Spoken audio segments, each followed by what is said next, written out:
I'm not politically naive. I've been around for a very long time. So I know. See, if the agreement was to establish a U.S. military base in Ghana, I would be opposed to it. Yeah. If it was to establish a military base in Ghana, I would be opposed to it. I've read agreements, all the three, and I don't see or smell the establishment of a U.S. base, military base in Ghana. Demonstrate again to us, like you did the other time, counter to what he had just done. Because it's a compelling argument there has always been a U.S. military presence here. I'd read extension between having a U.S. military base and a U.S. military presence. We've had it here all the time. They may vary in terms of the size and the ins and outs and the exercises and things they come to do here. But a base is a different ball game. And if you allow me, the point about lapsed, which is true in terms of if you read the memorandum. The 2015 agreement, entry into force and termination. Let's read that. This agreement, which consists of a preamble, Articles 1 to so and so, Annexes 8 through to K, shall enter into force upon the date of its signature. The agreement shall remain in force unless terminated by the mutual written consent of the parties, or by either party giving not less than 180 days notice in writing to the other party of its intent to terminate. Did you get me? I'm asking, has anybody seen any evidence of any of the parties having written to this effect? This agreement, 2015. A memo. But the defense minister you are not getting me. No, it's okay. The defense minister's point is noted. And I noted that. I said it's there. It's maybe in elegant way of putting a matter. I am saying when you are going to law, we are talking law. This is the agreement. Entry into force and termination. You must see evidence of either party having written, and they give themselves is a 180 days. I said there is none of that, anything like this that. Agreement, they did not have a duration. No, so that the termination would have come in only within the period of duration. But this agreement, but Article 19.3 of the current agreement terminates this. I said, you don't need to terminate because of Article 19.3. You are not getting it. You are not getting my drift. After this has been ratified, I consider this agreement moot, redundant. Yes. But that's not my argument. Fantastic. Please, you were using the memo. Yes. And where Article 19. No, I've always used both. Please.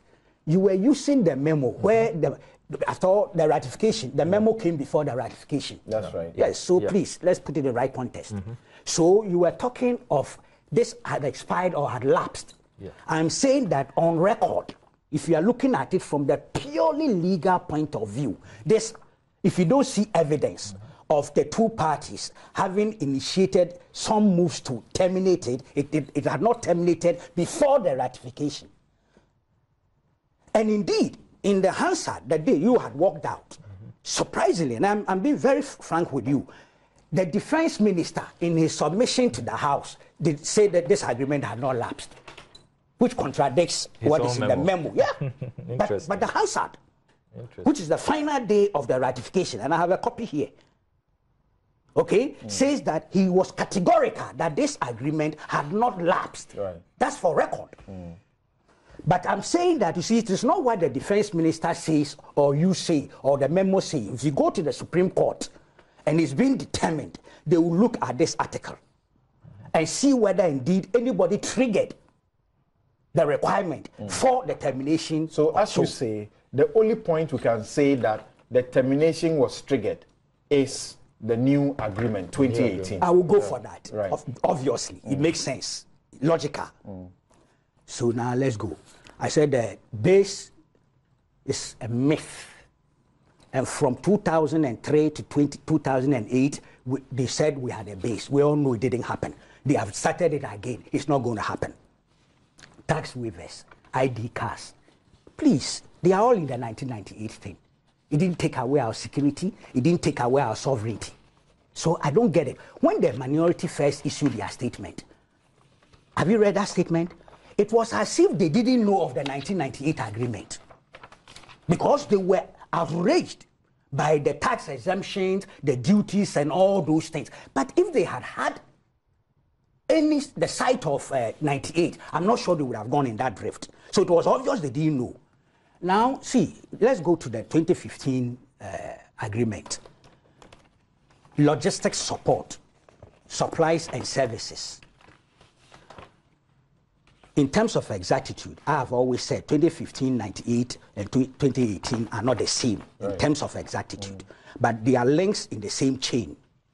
And the US, I have correspondence from here, from the United States Embassy to Ghana government, that for them, in their opinion, all those agreements were subsisting, existing agreements.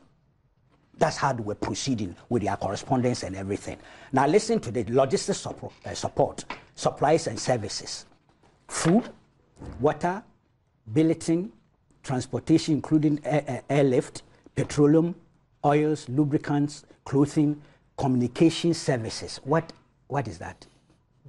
We bought Vodafone units, MTN units for them to use, or what? It's not the spectrum. I'm saying, It's not radio spectrum. You see, let me tell you something. Let me tell you something. When the Americans are here and all over this period, and they're doing their communication, do you know how they go about it? With their gadgets? Do you know how they go about it? They rely on our communication networks as well. They can do it without it. They have the capability, satellites and all that, to do without it. But because you've come in an agreement, they do it, communicate, and it goes through our system. I've also checked. Now, listen to this. Ammunition, base operation support, and construction incident to base operation support. What does that mean? It's not military base, but there are bases in Ghana that they use. Construction incident. They may occur a situation where they have to do some reconfiguring. So construction comes in, and they use their own contractors. They have civilian contractors attached to their military industrial complexes and the embassies and things. So what were they doing? Storage services, facilities that we had agreed with them that, look, you can keep your things in storage A or B. So we had given them facilities. This agreement, 2015, we had already. And then use of facilities. Which are they? You see, sometimes these things, I think last time I saw the defense minister showing you Annex A. Which of the specific areas. Yes, it's attached to the agreement, but it's not all over the place, which I think makes sense to me. But whatever it is, use of facilities, where the U.S. ghost, or military personnel. You see, let's be fair to ourselves. You have put this in an agreement. You expected that who were those using these facilities? U.S. military personnel and their civilian counterparts. They were not ghosts. They were here. See, this letter. This is a letter dated 12 February 2015. It is signed by Minister for Foreign Affairs and Regional Integration, Ananyago. I'm sure you've seen it. If you don't mind, I'll read it. It's important. It says, please find attached a copy of a diplomatic note, number so and so, dated 5th February 2015, by which the United States Embassy informs about a proposal to use Ghana as a base for a proposed military operation for the protection of U.S. citizens and facilities in the region, in the sub-region. The note recalls that government agreed to the use of Ghana's territory and airspace for the operations at a meeting between His Excellency President Mahama and Deputy Assistant Secretary of State Ms. Bisa Williams on 4th September 2014 at the Flagstaff House. According to the note, the operations will involve the deployment of approximately 200 U.S. Marine Forces Africa's personnel, 4 MV-22 Austria and 2 C-130 Hercules aircraft. The deployment was scheduled to begin on 10 February 2015 and last approximately 5 weeks if approved. Accordingly, the following is being sought: clearance for U.S. aircraft to conduct overflights within Ghana's airspace for the duration of the mission.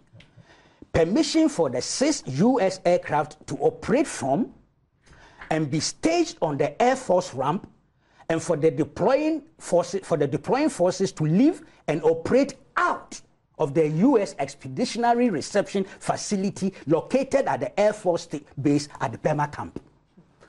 They had what you call U.S. Expeditionary Reception Facility located on the Air Force Base at Burma Camp. Indeed, the truth is that is the same thing there, that thing on Annex A. They had always had access to it. It is not U.S. ghosts that are there, it's their personnel. Okay? So, our friends, my view is that, look, I'm not worried about those who don't belong to the NDC or have never been in government before, and the masses out there who have been agitated into a certain freezing. I'm not worried about them. They will take time to educate, inform, and redirect. But I'm worried about those who were in government, who these things didn't go to parliament, they didn't keep them also on file, they didn't even put them in their handing over notes. See, this is how big the Ministry of Information, Foreign Affairs handing over notice. I've gone through it.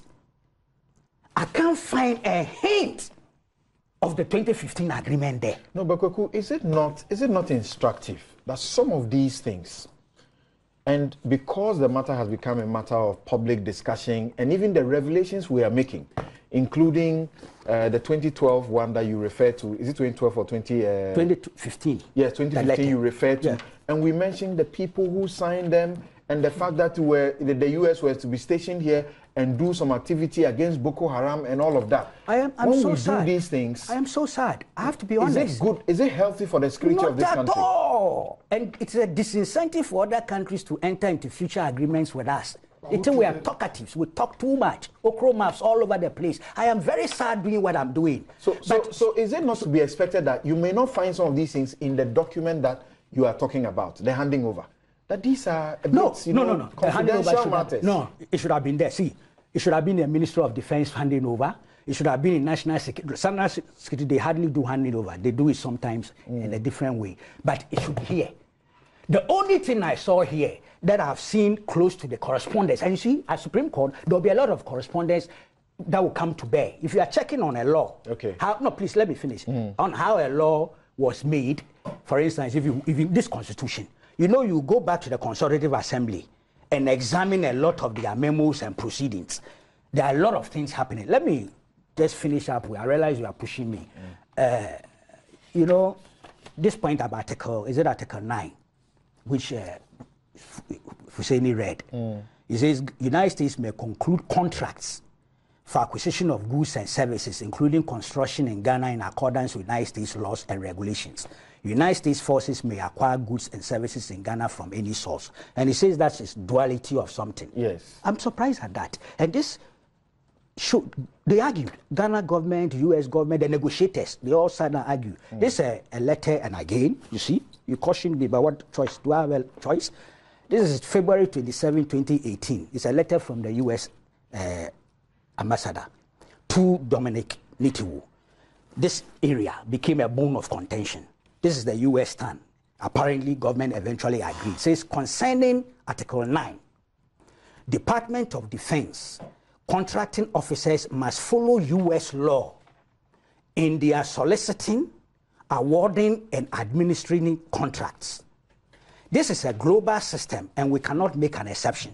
Ghana government was apparently asking, do it in the procurement law here, which doesn't make sense. It says, however, this does not mean that we are not respectful of Ghanaian law and regulations. We are. While the Department of Defense contracting officers must follow the US law, which is what this clause addresses, United States forces may conclude contracts, The Department of Defense practice is to incorporate the hire of local or US requirements into the contracts. Contractors are bound by the terms of the contracts. Okay. All the Article 15, they are all here. Okay? All this will be available to those who are challenging the constitutionality or otherwise of the agreement. Okay, Kwaku.